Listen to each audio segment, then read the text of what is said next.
Hello everyone, and welcome to my series of top 5 Doctor Who videos. This will involve my personal favourite 5 stories from each of the 12 Doctors.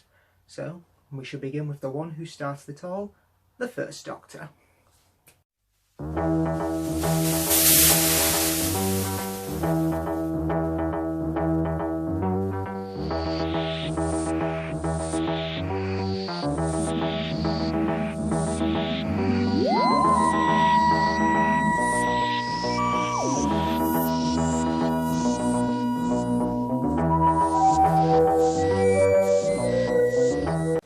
First, a brief history lesson on the First Doctor. The First Doctor was played by William Hartnell from 1963 to 1966 and lasted 3 seasons. His personality was an old and cranky figure. His first companion was Susan, his granddaughter. Yes, the Doctor had a granddaughter named Susan. This is why classic Doctor Who is awesome. He was old and cranky without the guiding influence of humanity. In short, he was kind of a bastard. The first thing we saw him do was kidnap 2 school teachers, Ian and Barbara, but over the years we'd see him mellow out and become more warmer and enjoy his travels in the TARDIS. But now let's talk about my top 5 favourite stories from his. Coming in at number 5 we have The Daleks' Master Plan. Now you're probably wondering, why is this a CD and not a DVD? The answer is long and complicated, so I'll keep it simple. Back in the 60s, there were no DVDs, videos, TV repeats were very rare, so someone had a bright idea. They thought they weren't going to need these episodes anymore, so they burnt them. Currently out of 253 episodes, there are 97 that are still missing, and sadly one of them is The Daleks' Master Plan. Only episodes 2, 5 and 10 of this story exist in their entirety, but there are some clips from episodes 1, 3 and 4 that you can find on the Lost in Time DVD. I decided to show this because it's got the full story here. This story is one of the longest running in the show history at 12 episodes.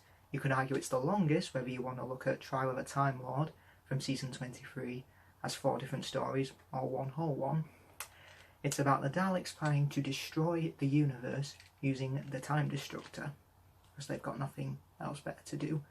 The Doctor, up here, William Hartnell, he steals a vital part of the Time Destructor, the Terranium, and the Daleks chase him across time and space for it, demanding it back. Now it is 12 episodes long, but the reason I love this story so much and why it's in my top 5 is because of its tone, really. It's very dark, it's quite grim, there's a few deaths. However, what I do like about it is, what I love about this is that the Daleks are taken very seriously in this, unlike their previous story, The Chase, where they were just played for laughs. Plus the voices in this are just excellent. They're done by Peter Hawkins and David Graham, and they are pretty good, I think. Probably the best Dalek voices there are. And another fun fact about this story is that episode 7 was broadcast on Christmas Day 1965, so this story has Doctor Who's first Christmas special, you might add. But rather than continue the story, they put the story on hold and just had a comedy episode, which is a bit jarring in the middle of this dark and serious story, but I actually do listen to episode 7 every Christmas because it's kind of charming, it's kind of fun. It involves the Doctor trying to get his companion Stephen out of a Yorkshire police station, and then they end up on a Hollywood film set where they get chased around by Hollywood movie producers wanting to make a film about them. And it ends with the Doctor wishing everyone at home a happy Christmas, and it's actually quite charming, I think. Now, you can buy the soundtrack from Amazon, and it's a great listen, honestly. But it's 5 hours long at 12 episodes. But with the Daleks at their best and the stakes very high in this, I have to include this in my top 5. At number 4 we have Unearthly Child, the very first Doctor Who story ever made. Now, and was broadcast on the 23rd of November 1963, the day after President Kennedy was assassinated. Bit of trivia there. Now, in my opinion, The first episode of this story is fantastic, and how it introduces everything to the show. It introduces the Doctor, that's pretty obvious, the TARDIS, its concept of time travel. There's so much there, but there's also so much atmosphere as well, and that's what just makes it so gripping to watch, I think. The Doctor's granddaughter Susan, who you can see on the cover here, is a mystery to two school teachers, Ian and Barbara, so they follow her to a junkyard where the TARDIS is parked and the Doctor is inside. And now that his secret is out, the Doctor decides to kidnap both of them rather than let them go. Yep, this is what the Doctor was like. He's a charming man. I can't stress enough how perfect the first episode is. Now, the following 3 episodes take place in 100,000 BC, where the Doctor, Ian, Barbara and Susan have to help cavemen make fire. And that doesn't sound too exhilarating, I know, but the story successfully shows what happens when characters are taken out of their cosy world, in this case 60s London, and they're thrown into a hostile environment, aka 100,000 BC, where anything could happen because humans were that savage, and they have to survive, they have to live. It's really good, I think. With mystery, magic, atmosphere, this story, I think, kicked off my favourite show on a high note, and I think anyone who watches the first episode will want to watch more. From the beginning of the first Doctor, we now go to the end with the 10th planet. This is the first regeneration story made and was broadcast in October 1966, and it's the first story to feature a villain you might have heard of called the Cybermen. Now, the design here you may recognise from the recent Series 10 finale, and I can see why they reused it because it's a brilliant design. It's one of my favourites. Now, it may look silly with the cloth faces and huge headlights on them, and the accordion, you might say, but it makes sense because they're just human beings who want to survive by any means possible, and this is what they look like. Their voices are also pretty creepy in my opinion. It's a sing-song voice.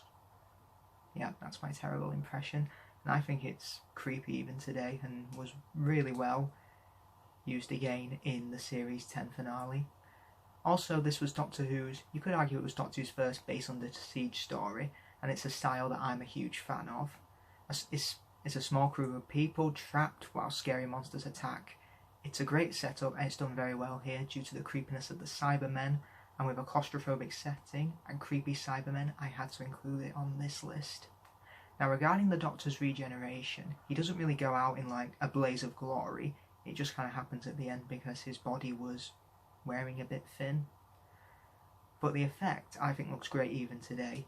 Now, episode 4 of this story is sadly missing, and it's the one to feature the regeneration. However, the clip of the regeneration still exists to this day, and the 4th episode was animated for the DVD release, and the animation was quite good, I think. But I have to include it on this list due to its atmosphere, its claustrophobic setting, and its creepy Cybermen. For second place, we have the Aztecs. I'll give you 3 guesses as to what it's about. Now, the TARDIS arrives in 15th century Mexico at the height of the Aztec Empire, where one of the Doctor's companions, Barbara, you can see here, is mistaken for an Aztec god. Now, this story is quite significant. It was the 6th Doctor Who story ever made, but it's also the first one to bring up the idea of changing history and why you shouldn't do it. The Doctor argues to Barbara, you can't change history, not one line, even though he does it all the time. But anyway, Barbara as a god, he attacks her, the one she's mistaken for. She tries to put an end to human sacrifice, but the Doctor says she can't because that would be changing history, which is a huge mistake. Now, what I love about this story is the moral dilemma. Does Barbara change history? Does she has the power to save people from human sacrifice because that was one of the Aztec traditions, but the Doctor argues she shouldn't because it's changing history and you can't do that. Now, And the story involves human sacrifice, testing faith, all that brilliant stuff that I love about historical stories like this. It's also a pure historical, meaning there's no sci-fi elements in it, apart from the TARDIS, which you could argue. And I wish they'd do more of these, because it's a story style that I like, and I think it's great to have history just be history and not with sci-fi. However, I mean, you could bring back them for the new series, but however, I do like stories with historical and sci-fi. But the Aztecs has to make my number 2 spot because its dark tone, its excellent performances from the cast, and just excellent design sets. And the number 1 favourite first Doctor story is The Massacre. Now the reason this is my favourite is due to its dark tone, and is about the Doctor and his companion Stephen, who you can see here, getting involved in the massacre of St. Bartholomew's Eve in Paris in 1572, where all the French Huguenots were basically French Protestants. They were, well, you can guess what happens from the title. Now this story is what made Stephen Taylor, the Doctor's companion here, my favourite companion from the first Doctor era, because in this it's his finest hour. He takes centre stage here because during his later years William Hartnell would become quite ill and would need time off to recover, and usually the show would fall onto Stephen Taylor's hands, or Peter Purvis's hands, the actor who played Stephen. And in this one he makes a friend with a girl called Anne Chaplet, who is under the threat of being pressed into the service of the Catholic Abbot of Amboise. The Abbot is significant in this story is because he looks exactly like the Doctor.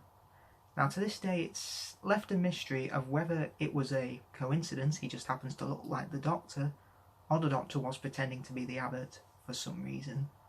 Now quite similar to what I just mentioned in the Aztecs is that Stephen wants to help Anne escape the coming massacre, but the Doctor knows that they can't change history, as I just said, because it's against the laws of time, and they have to leave Anne behind, presumably to her death, but I won't give it away due to a spoiler at the end.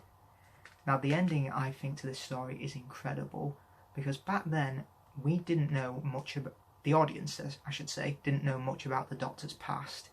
They knew he ran away from his planet, but we don't know what species he was and who he was.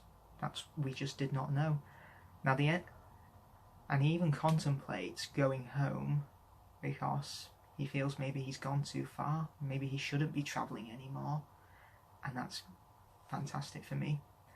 Now what's sad though is that all episodes for this story are missing, all 4 episodes, and that is a huge shame, and this is the story I would like back the most, or at least animated for a DVD release. I would love for that to happen. Now the soundtrack is a great listen with linking narration from Peter Purvis, who plays Stephen Taylor.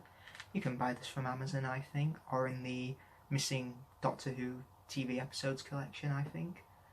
And to wrap up, it's my favourite because it pushed the boundaries ever so slightly of the Doctor's companion and further tested the relationship between him and his companions, and that's why it is my all-time favourite. Well everyone, that's it from me. I hope you liked the video. Be sure to like, comment, subscribe, and I shall see you all next time. Goodbye.